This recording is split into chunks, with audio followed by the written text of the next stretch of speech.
Gloria a Dios. Y vamos a leer los versículos 1 al 3.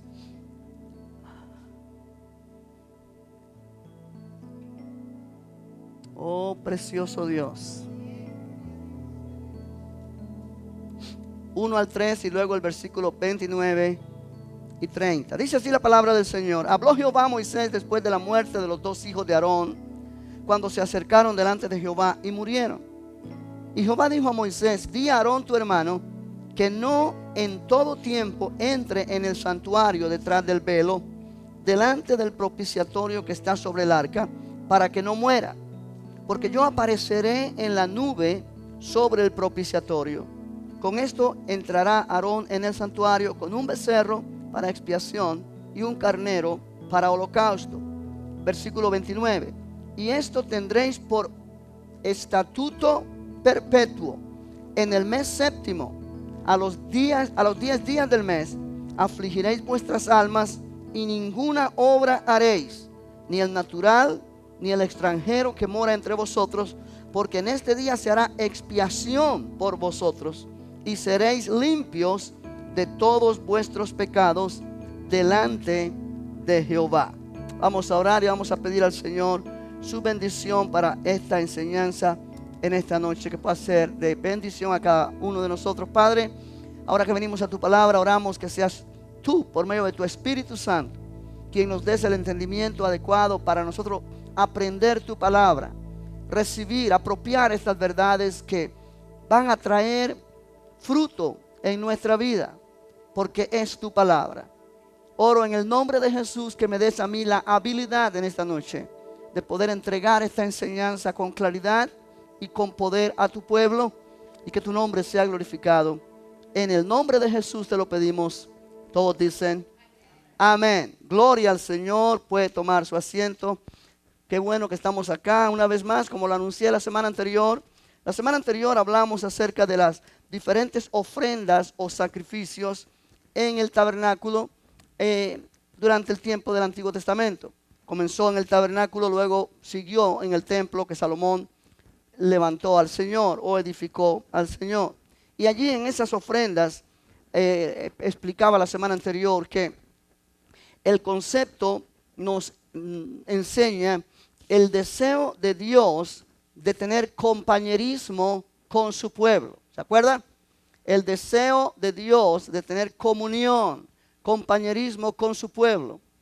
Y eran 5 ofrendas. De esas 5 ofrendas, 3 de ellas era para celebrar ese compañerismo. La ofrenda de holocausto, el sacrificio de holocausto, el sacrificio o la ofrenda vegetal y la ofrenda de paz. Esas 3 ofrendas o sacrificios eran para mantener o celebrar el compañerismo que el pueblo tenía con su Dios. Habían 2 sacrificios más, que era el sacrificio de ofrenda por el pecado y ofrenda por la culpa. Y estas 2 ofrendas eran cuando el pueblo pecaba contra Dios involuntariamente y realmente necesitaba el perdón de Dios para restaurar ese compañerismo o esa comunión perdida. La ofrenda de pecado era por el pecado que el pueblo llevaba a cabo contra Dios personalmente. La ofrenda de la culpa, aunque era pecado contra Dios también, pero siempre estaba envuelta el pecado contra alguien específico, contra una persona del pueblo, de la comunidad, y obviamente eso también rompía la comunión con Dios.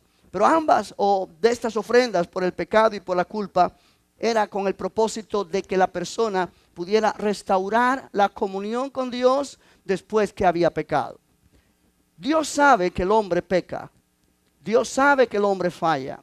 Dios sabe que ninguno de nosotros somos perfectos y que somos gente que nunca peca. En el antiguo pacto, recuerde que ellos no eran nacidos de nuevo. Ellos no tenían a Cristo en su corazón. Ellos vivían en su carne. Pero todo lo que ellos hacían en estos rituales era Dios tratando de guiarles al nivel de sus 5 sentidos.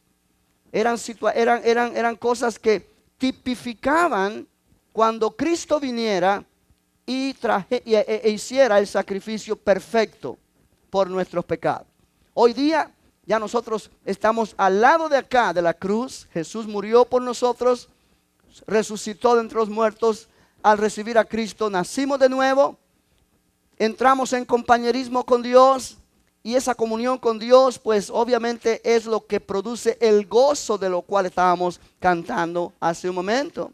Cuando el compañerismo con Dios se rompe por algún pecado, por algún fallo, por algo que hacemos involuntariamente, pero que nos damos cuenta que fallamos, en el momento que fallamos, ese gozo se va, se apaga, y nosotros quedamos a merced del enemigo, de circunstancias. ¿Por qué? Porque cuando el gozo se va o el gozo se apaga, la defensa espiritual se cae.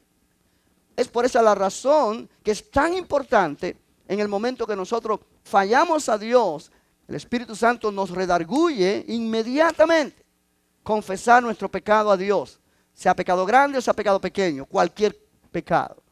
¿Por qué? Porque Él dice que Él es fiel y justo para perdonar nuestros pecados y limpiarnos de toda maldad si nosotros confesamos nuestros pecados a Dios. Amén. O sea, eso es muy importante que nosotros entendamos. Ahora no tenemos que ofrecer sacrificios de animales. ¿Por qué? Porque Jesús fue el cumplimiento de aquellos sacrificios. Y ya Él fue el sacrificio supremo, el sacrificio perfecto.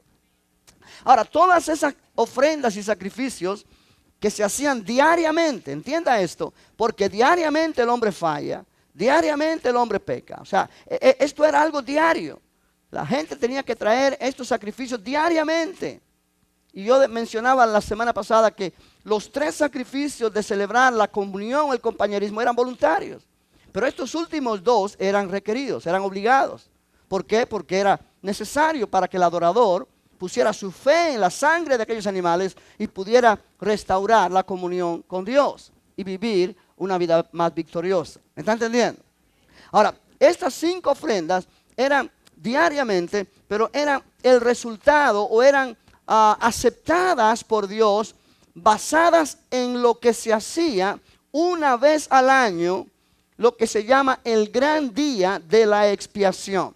El gran día de la expiación, algo que el pueblo judío todavía celebra, el gran día de la expiación, la fiesta de Yom Kippur. Y realmente es lo que ellos recuerdan, es lo que ellos celebran, lo que Dios estableció acá en el 10º día. Ahí dice el versículo 29, y esto tendréis por estatuto perpetuo. En el mes séptimo, el mes séptimo viene cayendo alrededor de nuestro mes de octubre, más o menos por ahí, septiembre, octubre, fluctúa, depende del calendario judío. A los 10 días del mes, afligiréis vuestras almas y ninguna obra haréis. O sea, cuando dice afligiréis vuestras almas, quiere decir que era un día de ayuno.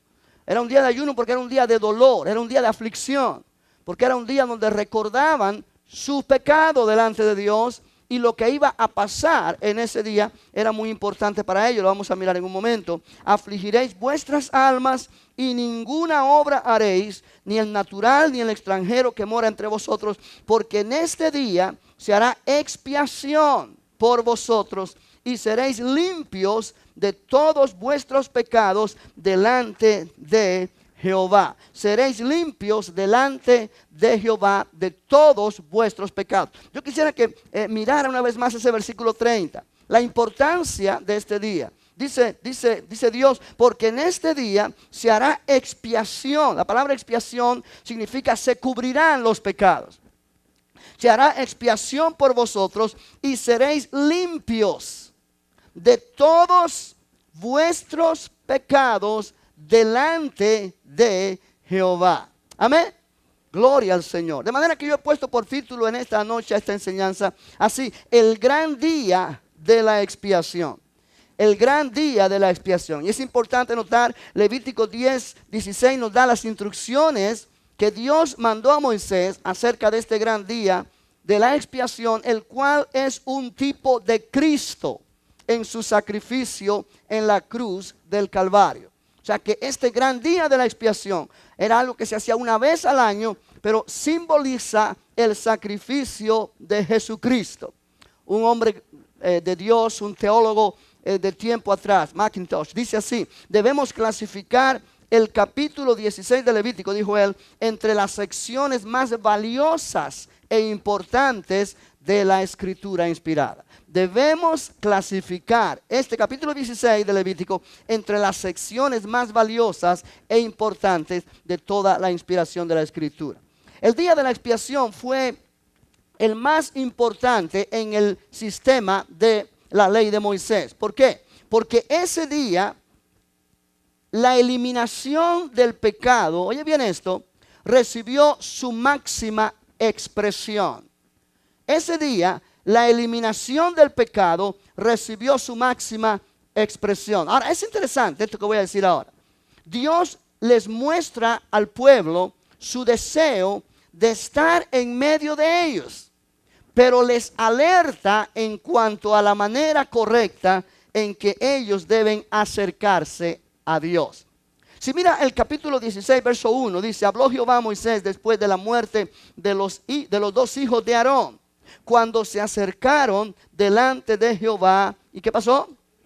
Y murieron. Ahora, estos dos hijos de Aarón eran obviamente sacerdotes, pero ellos trataron de entrar al lugar santísimo en el tabernáculo a su manera, ofrecer el incienso que ellos mismos prepararon y realmente poner fuego allí, pero no el fuego de acuerdo a lo que Dios mandó, sino lo que Dios llama fuego extraño.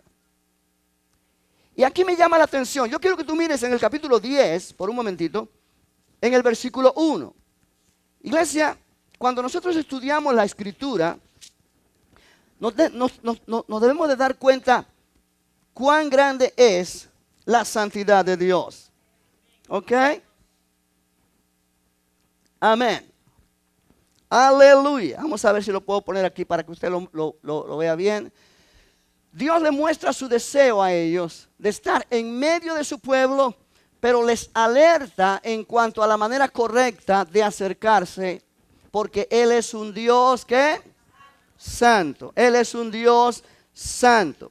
Ahora, el versículo 1 del capítulo 10 dice, Nadab y Abiú, hijos de Aarón, tomaron cada uno su incensario. Incensario era un objeto donde se colocaba incienso para poner allí en el altar de incienso y ofrecer sacrificio. Y pusieron en ellos fuego, sobre el cual pusieron incienso y ofrecieron delante de Jehová fuego extraño que Él nunca les mandó.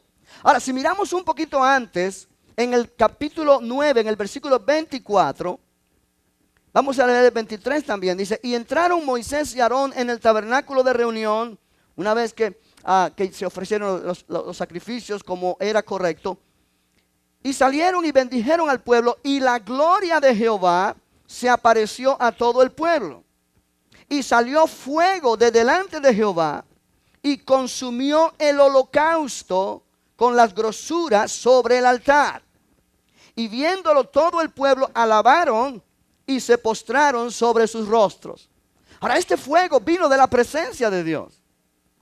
Vino y consumió el holocausto. Y el altar del holocausto quedó encendido. Y ellos no podían apagar ese fuego porque era el fuego de Jehová. Ahora, Nadab y Abiú, los hijos de Aarón, tomaron cada uno su incensario y pusieron en ellos fuego, sobre el cual pusieron incienso. Ahora, había un incienso especial que se hacía exclusivamente para esta ocasión.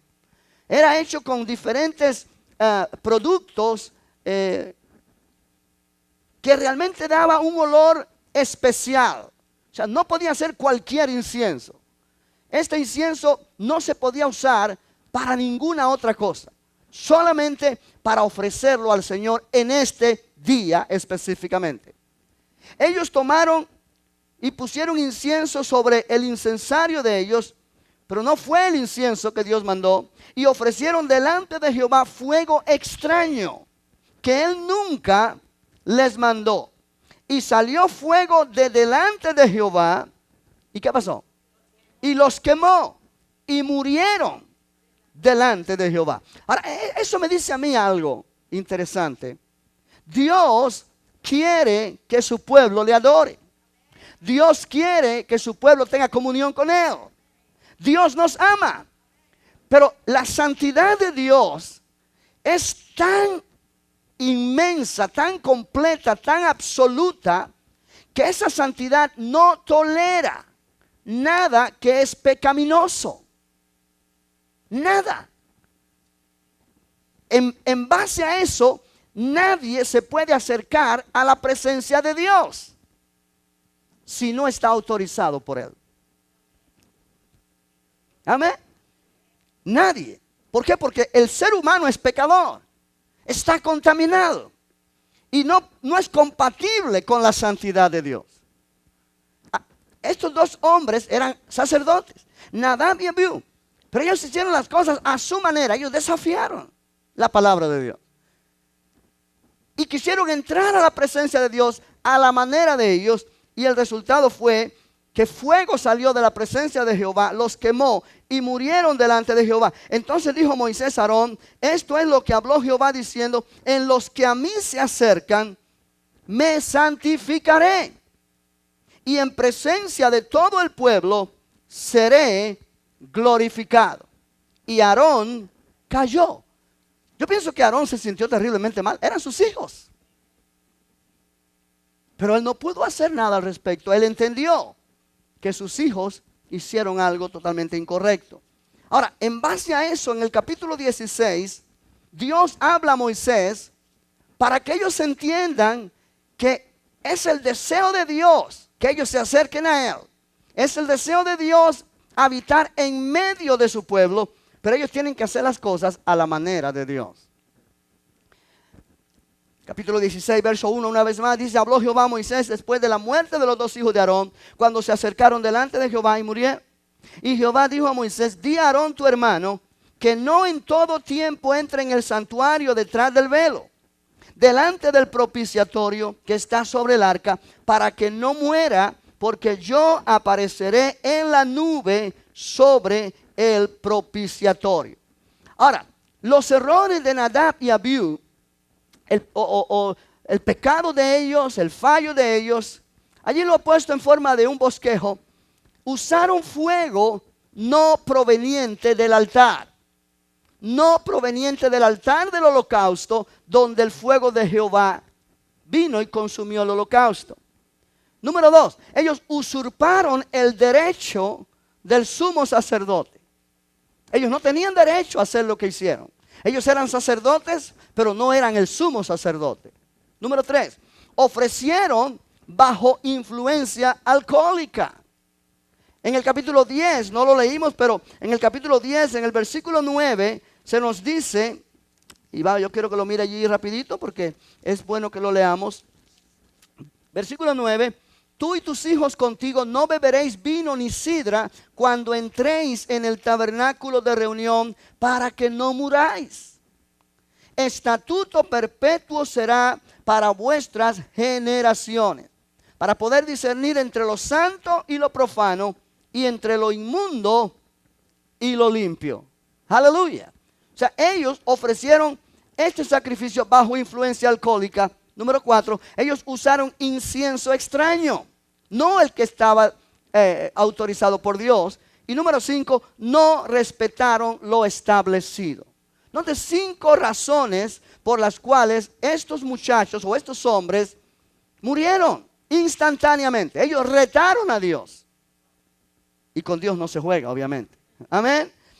Aleluya. Ahora, el tabernáculo de reunión estaba en el centro del campamento.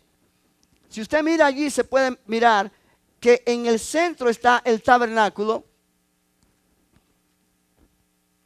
Aquí está el tabernáculo y ve la columna de humo o de nube que sale de aquí del lugar santísimo donde está el arca del pacto. La presencia de Dios está ahí. La gloria de Dios está allí y el tabernáculo está situado en el centro del campamento de la nación.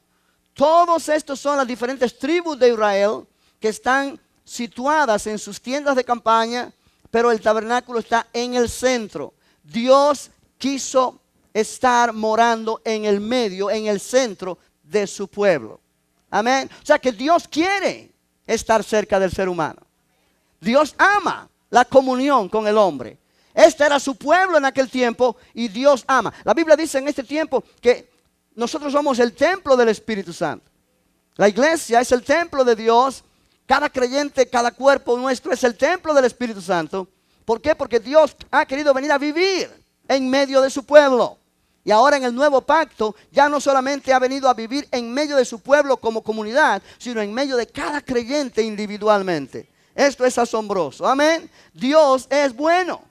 Ahora, en este dibujo ya lo hemos visto en otras ocasiones, pero yo quiero que usted lo mire otra vez, porque no sé si alcanza a mirar desde allá, pero yo se lo voy a ir señalando. Aquí está el tabernáculo en una manera más grande y aquí está el altar del holocausto, el altar de los sacrificios, el altar de bronce. Y aquí fue donde cayó fuego de Jehová que consumió el holocausto. Ahora, en el día de la expiación, el sacerdote, el sumo sacerdote, iba a entrar aquí al lugar santísimo. Era una sola vez al año que lo podía hacer. Y él iba a hacer una serie de rituales para poder entrar hasta allí. Iba a ofrecer un becerro por sus propios pecados acá. Y entonces de la sangre de este becerro que él iba a ofrecer por sus propios pecados, él iba a echarlo la sangre en una vasija.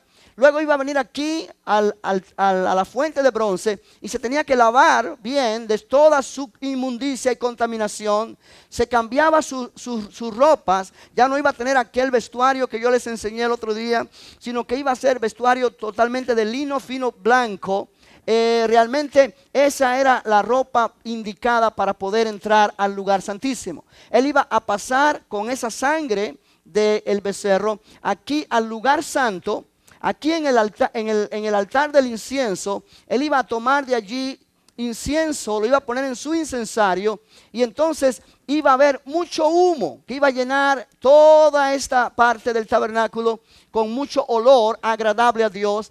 Entonces iba a abrir un poquito la cortina, el velo que separaba el lugar santo del lugar santísimo, y entonces iba a venir aquí al arca del pacto, iba a derramar de la sangre que él había traído en la vasija sobre el propiciatorio para ofrecer por sus propios pecados. De esa manera él podía prepararse para ofrecer el sacrificio por el pueblo cuando primero se preparó para ofrecer por su propio pecado, porque él también era una persona que había fallado a Dios, era un ser humano. Amén. ¿Está entendiendo esto?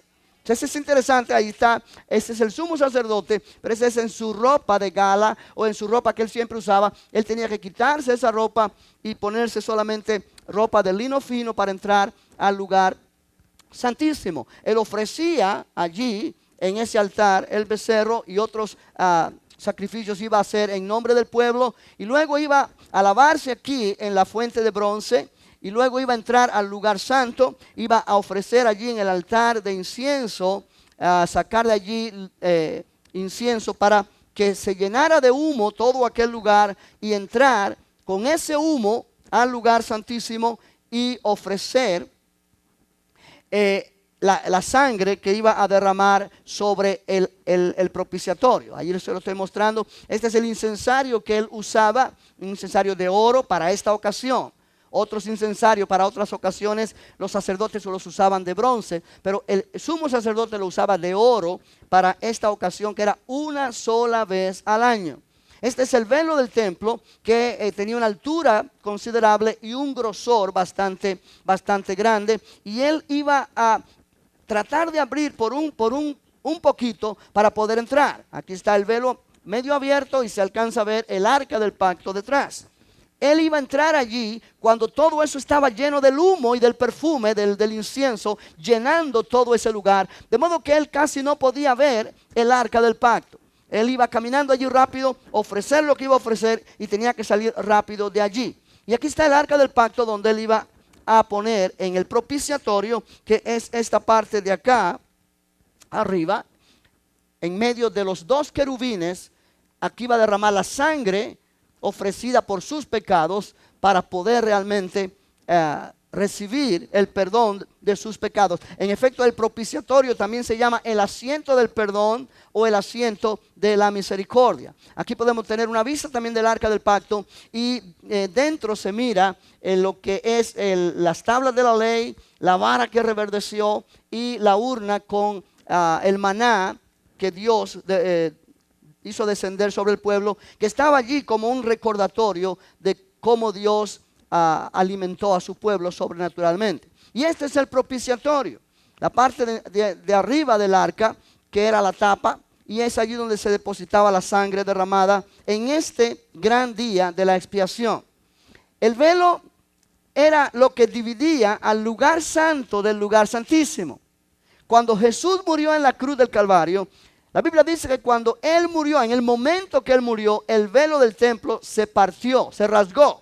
Cuando Jesús murió, y ahí tenemos más o menos un dibujo que lo ilustra, de arriba a abajo, dando a entender que ahora el camino al lugar santísimo había sido abierto. Gloria al nombre del Señor. Amén. Es interesante eso. Es interesante eso y me gustó poderlo ilustrar de esa manera para que tengamos una idea de lo que era este día. Ahora, cuando venimos aquí a Levítico 16 y Dios le dice a Moisés cómo Aarón debe entrar para que no muera igual que sus hijos, el versículo 3 dice: con esto entrará Aarón en el santuario con un becerro para expiación y un carnero para holocausto. Un becerro para expiación. La palabra expiación allí significa ofrenda por el pecado. Ofrenda por el pecado de Aarón. Esto era algo personal. Realmente este era uno de los actos más significativos de este gran día de la expiación.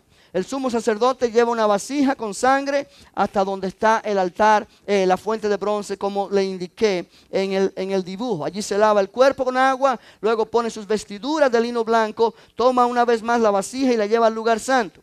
Allí toma un incensario lleno de carbones encendidos, deja caer un puñado de incienso, el humo del incienso quemado llena el lugar santo, luego descorre la pesada cortina que oculta el lugar santísimo y en medio de una nube de incienso entra y rocía con la sangre el asiento de la misericordia, o lo que es lo mismo, el propiciatorio.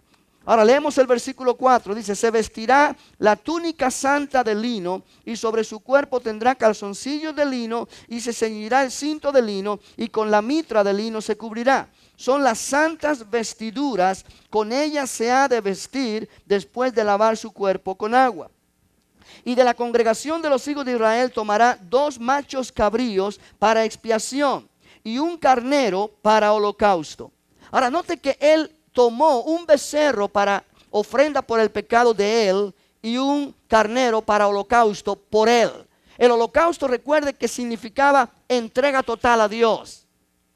Luego él viene y toma de la congregación de los hijos de Israel, tomará 2 machos cabríos para expiación o para ofrenda por el pecado y un carnero para holocausto. Y hará traer a Aarón el becerro de la expiación que es suyo y hará la reconciliación por sí mismo y por su casa.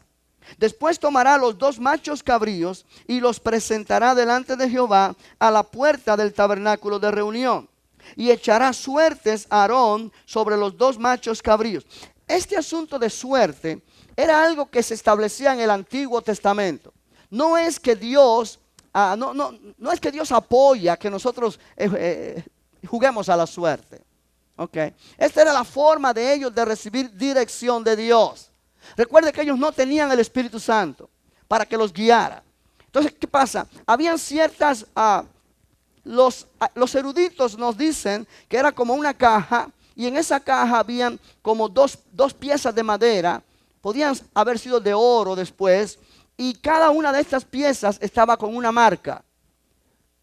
Cuando el sumo sacerdote abría la caja, sin mirar, él tomaba estas 2 piezas.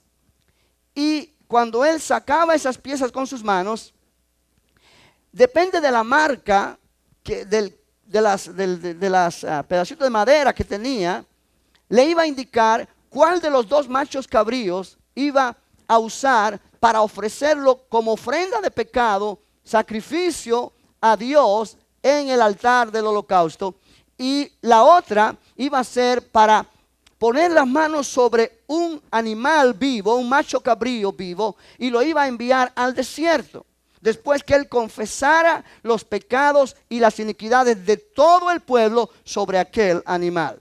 Ahora, ellos tenían esta forma de pensar, que la suerte en sí no era, no era creer en la suerte, sino que ellos lo interpretaban como que Dios dirigía lo que el sumo sacerdote hacía. O sea que el acto de él no era un acto de la suerte, sino era un acto bajo la dirección de Dios. Sí, y lo que él tomaba con sus manos era algo que Dios estaba dirigiendo. De esa manera ellos lo tomaban. La confianza de ellos estaba en Dios, no en la suerte. Pero así le llamaban. Y es interesante, mire lo que dice el versículo número 6. Y hará traer a Aarón el becerro de la expiación que es suyo.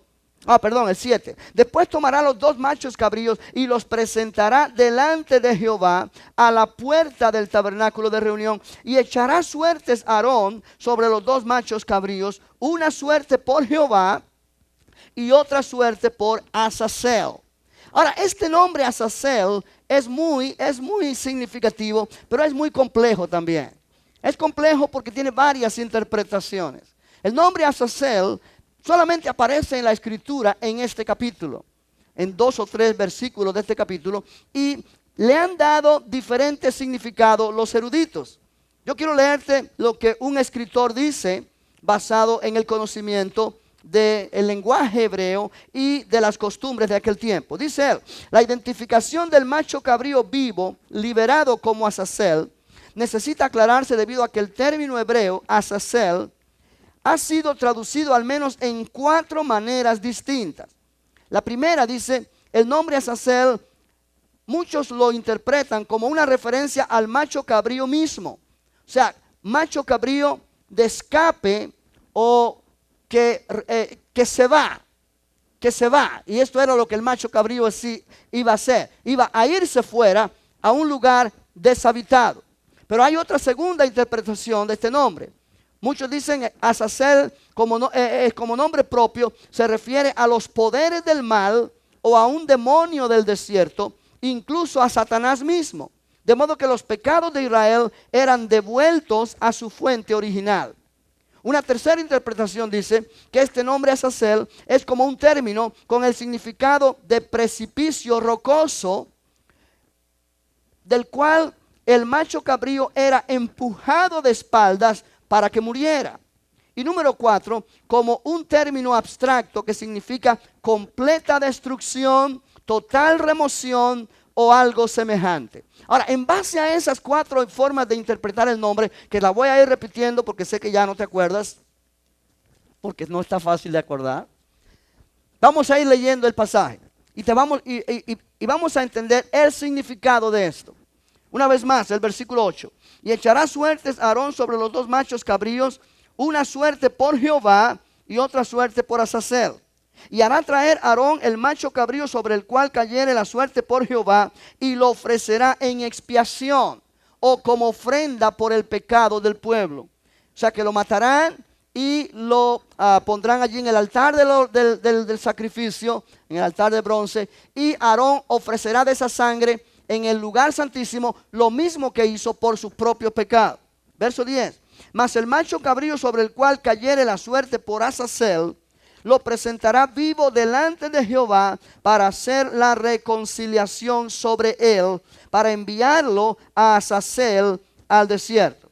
Ahora, el nombre Azazel significa remover, y significa también chivo de expiación o chivo expiatorio. De ahí viene esa frase que muchas veces se usa hoy día, lo usaron como un chivo expiatorio. Quiere decir, lo pusieron como ejemplo o cargó la culpa de los demás. Ese es el significado, pero viene de acá, viene de esto que pasó en Levítico 16. Y hará traer a Aarón, verso 11, el becerro que era para expiación suya, y hará la reconciliación por él mismo y por su casa, y degollará en expiación el becerro que es suyo. Después tomará un incensario lleno de brasas de fuego del altar delante de Jehová, y sus puños llenos del perfume aromático molido, y lo llevará detrás del velo, o sea, allí al lugar santísimo. Y pondrá el perfume sobre el fuego delante de Jehová, y la nube del perfume cubrirá el propiciatorio que está sobre el testimonio, para que no muera. Tomará luego de la sangre del becerro y la rociará con su dedo hacia el propiciatorio al lado oriental. Hacia el propiciatorio esparcirá con su dedo 7 veces de aquella sangre, allí en la tapa del arca del pacto. Verso 15. Después degollará el macho cabrío en expiación por el pecado del pueblo, y llevará la sangre detrás del velo adentro, y hará de la sangre como hizo con la sangre del becerro, y la esparcirá sobre el propiciatorio y delante del propiciatorio. Así purificará el santuario. Note bien, iglesia, así purificará el santuario. Y aquí es muy importante esto, porque mira lo que dice el versículo 15. Versículo 16. Así purificará el santuario a causa de las impurezas de los hijos de Israel, de sus rebeliones y de todos sus pecados. De la misma manera hará también al tabernáculo de reunión, el cual reside entre ellos en medio de sus impurezas. O sea que este asunto de lo que hacía el sumo sacerdote ofreciendo estos sacrificios era para limpiar el tabernáculo, limpiar los sacerdotes, limpiar al pueblo entero, limpiar el lugar santísimo de toda contaminación del pecado, por el simple hecho de que aquello era parte de la tierra. Dios había dicho que Él habitaría en el lugar santísimo, pero el lugar santísimo era algo hecho por hombres y estaba contaminado. Y para que pudiera haber una expiación completa, una reconciliación completa, un perdón completo, ese lugar primeramente tenía que ser limpio de todo pecado, de toda contaminación, de toda impureza. Y lo único que podía limpiar de toda impureza ese lugar era la sangre de los sacrificios. Ahora, ¿qué quiero decir con esto? Que esto revela la santidad de Dios y revela la imposibilidad humana de acercarse a Dios en su propia fuerza o en su propio mérito. Lo único que a nosotros nos purifica, nos santifica, nos separa, nos lava, nos limpia, nos prepara para estar en comunión con Dios es la sangre de Cristo. No es mi esfuerzo, no es que yo haga tal cosa, que yo haga lo otro, que me abstenga de esto, que me abstenga del otro. No, es la sangre de Cristo. Cuando yo pongo mi fe en la sangre que Jesús derramó en aquella cruz, esa fe en la sangre es lo que me purifica a mí. Es lo que me santifica a mí. Es lo que me prepara a mí para compañerismo con Dios. Alabado sea el Señor. La Biblia dice, la sangre de Jesucristo, su Hijo, nos limpia de todo pecado. ¿Cuántos dicen gloria a Dios? O sea, esto es interesante notar, interpretarlo o entenderlo por esta razón. Cuando nosotros no ponemos fe en la sangre de Jesús, nosotros no podemos recibir purificación de nuestros pecados. No importa cuántas cosas hagamos para Dios, no importa cuánto esfuerzo pongamos, no importa, nada de lo que hagamos va a resultar. Aleluya. Gloria al Señor. Ahora, el versículo 17 dice, ningún hombre estará en el tabernáculo de reunión cuando él entre a hacer la expiación en el santuario. Cuando el sumo sacerdote entre, no habrá nadie adentro, ningún sacerdote puede estar hasta que él salga y haya hecho la expiación por sí, o sea, por él mismo, por su casa y por toda la congregación de Israel. Y saldrá al altar que está delante de Jehová y lo expiará. O sea, lo reconciliará, lo purificará en esa manera. Y tomará de la sangre del becerro y de la sangre del macho cabrío y la pondrá sobre los cuernos del altar alrededor. Y esparcirá sobre él de la sangre con su dedo 7 veces, allí en el altar del holocausto, y lo limpiará y lo santificará de las inmundicias de los hijos de Israel. Cuando hubiere acabado de expiar el santuario y el tabernáculo de reunión y el altar, hará traer el macho cabrío vivo. Y pondrá Aarón sus 2 manos sobre la cabeza del macho cabrío vivo, y confesará sobre él todas las iniquidades de los hijos de Israel, todas sus rebeliones y todos sus pecados, poniéndolos así sobre la cabeza del macho cabrío. Y lo enviará al desierto por mano de un hombre destinado para esto. Y aquel macho cabrío llevará sobre sí todas las iniquidades de ellos a tierra inhabitada, y dejará ir el macho cabrío por el desierto. Ahora, presta atención a esto, es interesante.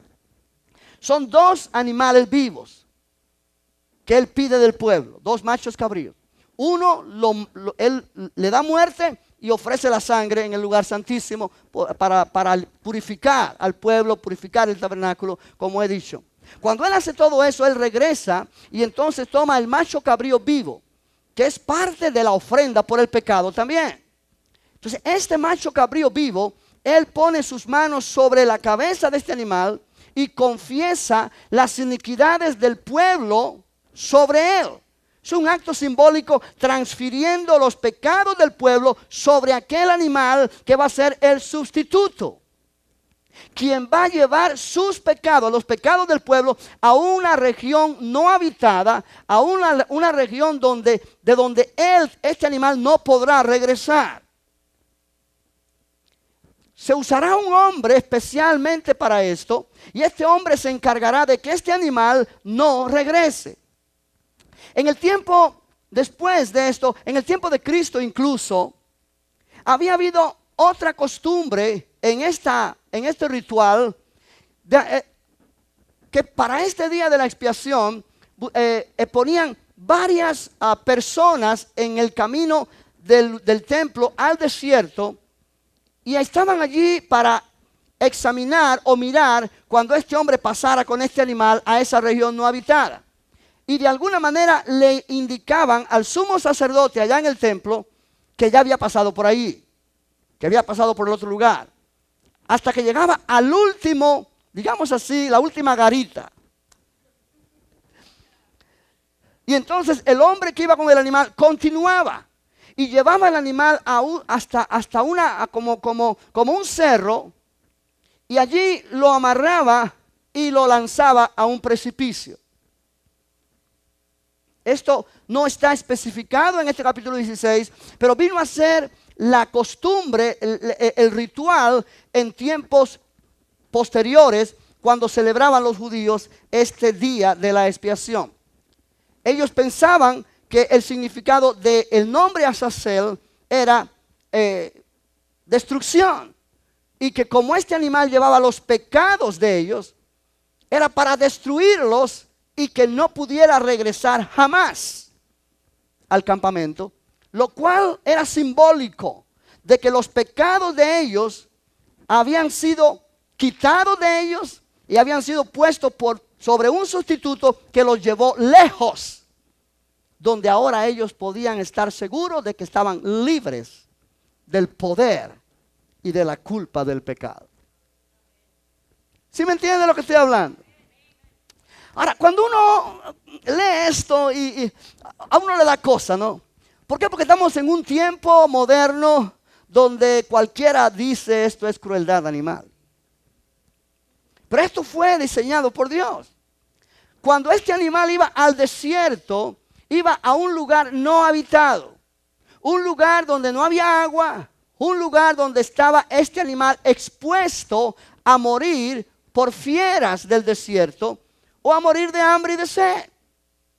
De cualquier manera, el destino de este animal no era bueno. Pero este animal era el sustituto por los pecados del pueblo. Ahora, uno dice, Dios mío, pero qué crueldad. Pero vamos a llevarlo al cumplimiento de este ritual a quien señalaba.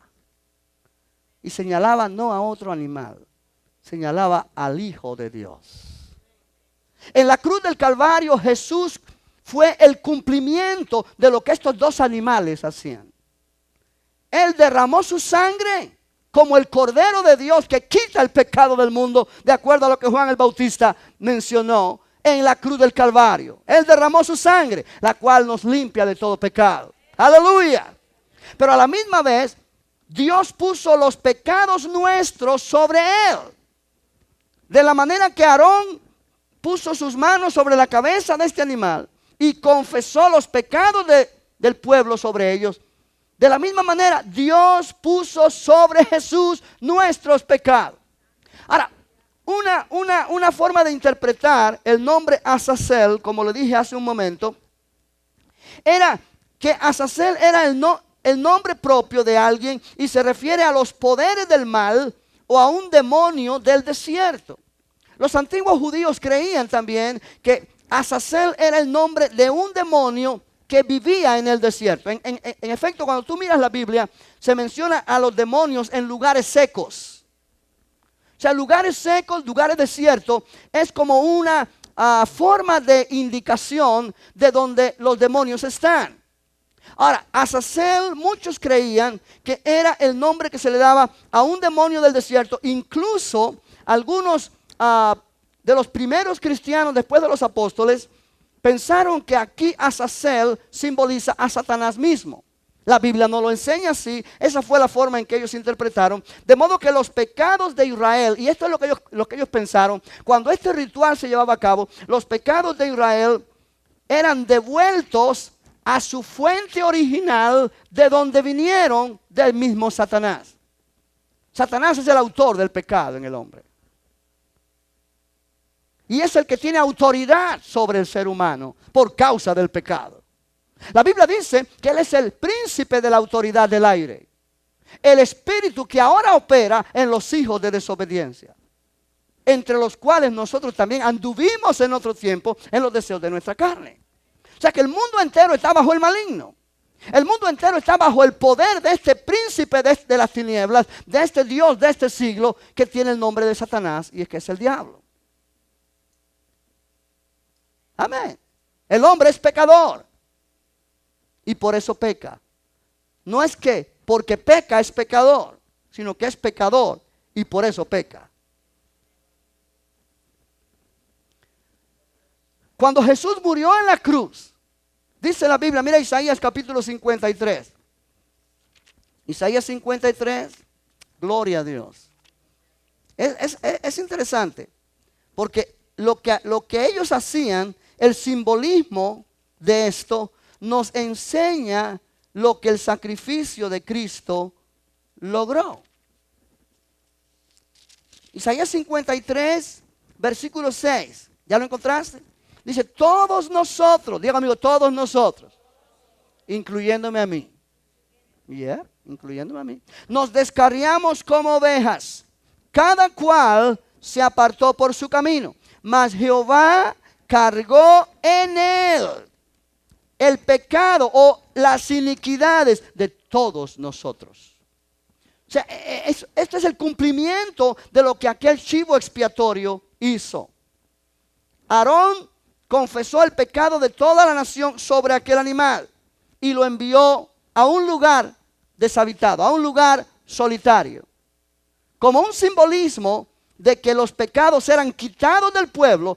La culpa del pecado era quitado de ellos, el poder del pecado era quitado de ellos y se iba lejos, donde no podía regresar jamás. Esto era simbólico. En la vida real no pasaba así, porque la sangre de los animales y este gesto no hacía tal cosa en la realidad, pero era simbólico. Pero Jesús sí hizo la realidad. Dios puso sobre él el pecado de todos nosotros. Iglesia, cuando tú analizas esto, te das cuenta que Dios trató con tu pecado. De manera que el pecado ya no tiene poder sobre tu vida para obligarte a hacer cosas que tú no quieres hacer. Ya no hay tal cosa como pastor, es que soy débil, es que el diablo me hizo hacer esto. No. Cuando la persona cree lo que yo te estoy enseñando hoy, el pecado que estaba dominándome a mí fue puesto sobre Jesús. Él lo llevó en su cuerpo sobre el madero para que ahora yo pueda vivir a la justicia de Dios. Yo no tengo excusa para decir, Señor, es que el pecado es más fuerte que yo. No, yo no tengo excusa para hacer eso. ¿Por qué? Porque ya Él me ha enseñado a mí que mi pecado fue puesto sobre Jesús y Jesús lo llevó lejos, donde el pecado ya no tiene poder sobre mí. El apóstol Pablo dijo, el pecado no se enseñoreará sobre vosotros, porque no estáis bajo la ley, estáis bajo la gracia. ¿Cuántos dicen gloria a Dios a eso? Él llevó mis pecados. Y si Él llevó mis pecados, quiere decir que ahora yo puedo vivir a la justicia por el poder del Señor en mí. Versículo 10. Con todo eso, Jehová quiso quebrantarlo. De la manera que se murió, que mataban a aquel macho cabrío. Jehová quiso quebrantarlo, sujetándole a padecimiento, cuando haya puesto su vida en expiación por el pecado, como ofrenda por el pecado. Verá linaje, vivirá por largos días, y la voluntad de Jehová será en su mano prosperada. Verá el fruto de la aflicción de su alma y quedará satisfecho. Por su conocimiento justificará mi siervo justo a muchos, y llevará las iniquidades de ellos. Por tanto, yo le daré parte con los fuertes, con los grandes, y con los fuertes repartirá despojos, por cuanto derramó su vida hasta la muerte, y fue contado con los pecadores, habiendo él llevado el pecado de ¿cuántos? De muchos. Oh, aleluya. Y orado por los transgresores. Bendito el nombre del Señor. Oh, gloria a Dios para siempre. Gloria a Dios para siempre. Hay victoria en Cristo. Hay poder en el Señor. Aleluya. Aleluya. Aleluya. Gloria al nombre del Señor. En el libro de los Salmos, Salmo 103, mira lo que dice. Salmo 103, versículo número 12. Salmo 103, verso 12. Cuanto está lejos el oriente del occidente, hizo alejar de nosotros nuestras rebeliones. Cuanto está lejos el oriente del occidente. Piensa eso en esta noche. El oriente nunca se podrá encontrar con el occidente. Están en ambos extremos, ¿no es cierto? Como está lejos el oriente del occidente, hizo alejar de nosotros nuestras rebeliones. Cada uno de nosotros ha sido rebelde a Dios. Pero cuando Cristo murió en la cruz, Él hizo alejar de nosotros nuestras rebeliones. Mira el libro de Miqueas, Miqueas capítulo 7. Miqueas llegando a Malaquías. Aleluya. Cuando lo tengas dices amén. Yo quiero que lo leas conmigo este pasaje. Ya estoy para terminar. Miqueas capítulo 7, versículo 19. Aleluya. Gloria al Señor. ¿Ya lo encontraste? Miqueas 7, 19. Él volverá a tener misericordia de nosotros. Sepultará nuestras iniquidades. Cuando Cristo fue sepultado, nuestras iniquidades fueron sepultadas. No las saques de allí otra vez. Y echará en lo profundo del mar todos nuestros pecados. Todos nuestros pecados. Bendito el nombre del Señor. Aleluya. Primera de Pedro 2:24. Allí en el Nuevo Testamento. Esto es el significado de la expiación. Lo que hoy día podemos nosotros disfrutar de la realidad de aquel ritual, que era sombra de lo que había de venir. Lo que pasó en aquel ritual de la expiación era simbólico. Era sombra de lo que había de venir. Lo que había de venir era Cristo y su muerte en la cruz. Cristo y su muerte en la cruz. Tú y yo ahora tenemos la realidad. No tenemos la sombra. Tenemos la realidad. Ya no hay que ir al tabernáculo. Ya no hay que ofrecer sacrificio de animales. Ya no hay que hacer todas aquellas cosas. Cristo ya lo hizo. Cristo ya lo hizo. Aleluya. Cristo ya lo hizo. Y su sacrificio es perfecto. Y es interesante que notemos eso en esta noche. Versículo 24. Capítulo 2 de Primera de Pedro, verso 24. Quien llevó él mismo nuestros pecados en su cuerpo sobre el madero, para que nosotros, estando muertos a los pecados, vivamos a la justicia, y por cuya herida fuisteis sanados. Iglesia, por esa razón que Cristo llevó nuestros pecados sobre su cuerpo, de la manera que aquel macho cabrío se transfería el pecado del pueblo sobre él, y él se lo llevó lejos.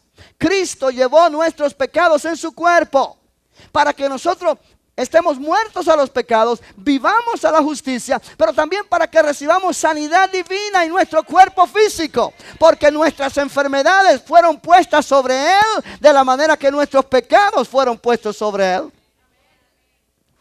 Aleluya. Oh, aleluya.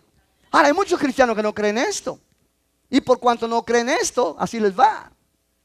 Pero es mejor creerlo. La fe viene por el oír. Y dice la Biblia, la fe es la victoria que ha vencido al mundo. Iglesia, este es el poder de Dios. Yo te estoy hablando del poder de Dios en esta noche. El sumo sacerdote entraba una vez al año al lugar santísimo. Y tenía que salir rápido una vez que ofrecía la sangre. Y lo que él hacía allí, le daba al pueblo un año para vivir bajo el perdón de Dios. Al siguiente año, en el siguiente día de la expiación, tenía que volver a hacerse el mismo ritual. Pero Cristo entró, míralo conmigo en el libro de Hebreos, Hebreos 10, Hebreos 10. Aleluya, Hebreos 10. Oh, bendito el nombre del Señor. Hebreos 10. Gloria al Señor. Gloria al Señor. Léalo, lee primero el capítulo 9 de Hebreos, versículo 12. Cristo entró no por sangre de machos cabríos ni de becerros, sino por su propia sangre. Entró una vez para siempre en el lugar santísimo, habiendo obtenido eterna redención. Eterna redención. Él entró una vez para siempre. No al lugar santísimo del tabernáculo, no al lugar santísimo del templo en Israel, sino al lugar santísimo del cielo. Él entró allí para permanecer allí, para no irse más de allí. Y eso quiere decir que mientras Él está allí, me garantiza mi salvación, me garantiza mi comunión con Dios, me garantiza mi vida victoriosa sobre el pecado, sobre los poderes de las tinieblas. Cuando yo sé que Él está allí intercediendo por mí, Él es capaz, aleluya, de salvar a los que se acercan por medio de Él al Señor, viviendo siempre para interceder por nosotros. Su presencia allí me garantiza a mí la victoria sobre los poderes de las tinieblas en esta tierra. Alabado sea el Señor. Oh, aleluya. Aleluya. Gloria al nombre del Señor. Él entró para quedarse allí. Porque quiere decir que el sacrificio que Él hizo fue completo. Fue eterno. No tiene que volverlo a hacer. Lo cual quiere decir que yo ya debo decir gracias, Señor, porque tú trataste con mi pecado. Ya el pecado no tiene poder sobre mí. Jesús lo puso a un lado. Si tú miras Hebreos capítulo 9, versículo 26, dice, de otra manera, vamos a leer el versículo 24, porque no entró Cristo en el santuario hecho de mano, figura del verdadero, sino en el cielo mismo, para presentarse ahora por nosotros ante Dios.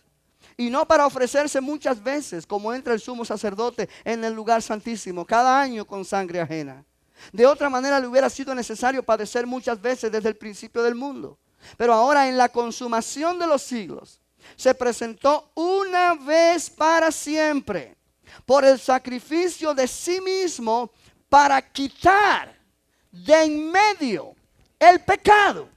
Oh, gloria a Dios. Ya el pecado no es problema. Jesús trató con eso. Ahora, ¿cuál es mi deber? Poner mi fe en lo que Jesús hizo. Puesto los ojos en Jesús, el autor y consumador de la fe. Si yo pongo mi mirada en mis debilidades y en mis problemas y en mis fracasos y en mis fallos, yo no la voy a hacer. Porque yo voy a magnificar el pecado. Pero si yo pongo mi fe en Jesús, puesto los ojos en Jesús, en Él, y yo considero lo que Él hizo por mí, y yo considero lo que Él sigue haciendo por mí, eso imparte, eso le da lugar al Espíritu de Dios para que realice en mí en una forma práctica y vital lo que Jesús logró para mí en una forma legal. Y estamos hablando de un documento legal. Satanás ya no tiene autoridad para tocarte. Si tú lo sabes, si tú lo crees, Porque Jesús fue nuestra expiación.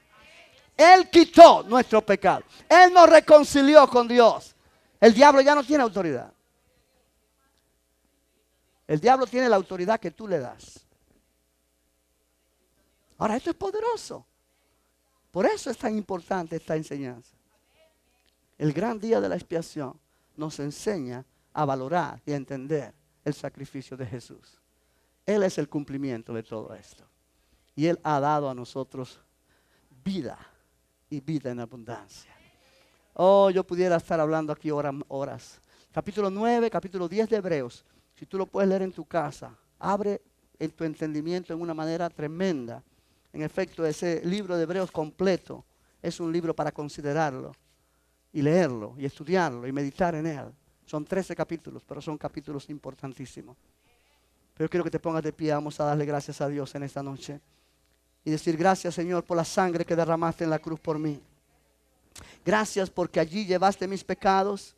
Gracias porque allí llevaste mis enfermedades, mis dolencias. Allí llevaste mis maldades. Oh, Señor, gracias porque tú fuiste el sacrificio perfecto que quita el pecado de mi vida. Que ya puedo yo caminar en victoria continua cuando pongo mi fe en lo que tú hiciste. Y cuando pongo mi fe en lo que tú haces actualmente, a la diestra del Padre, intercediendo por mí, garantizándome a mí una vida victoriosa, garantizándome a mí una vida llena del poder del Espíritu Santo. No en lo que yo puedo lograr, pero en lo que tú lograste. Aleluya. Oh, aleluya. Levanta tus manos y adora al Señor por un momento. Dale gracias a Dios porque la sangre que Jesús derramó es absolutamente poderosa. Es lo que nos hace completos delante del Señor. Esa sangre nos limpia continuamente. Esa sangre permite al Espíritu de Dios llenarnos continuamente. Adora al Señor con esta canción. Oh, aleluya. Gracias te damos.